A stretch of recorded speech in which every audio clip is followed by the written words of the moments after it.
இது ஒரு mobile controlled humanoid robot working model. So அதோட ஒர்க்கிங்கை பார்க்கலாம். ஒரு எல்இடியை மொபைல்லேருந்து ஆன் பண்ணுறோம், ஆஃப் பண்ணுறோம், ஆன் பண்ணுறோம். அடுத்தது ரோபோட்டை ஃபார்வர்ட் மூவ், தென் backward move,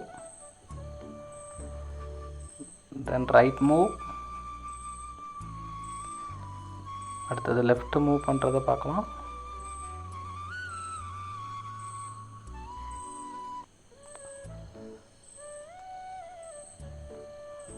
So then hand rotation model, right hand model, left hand model.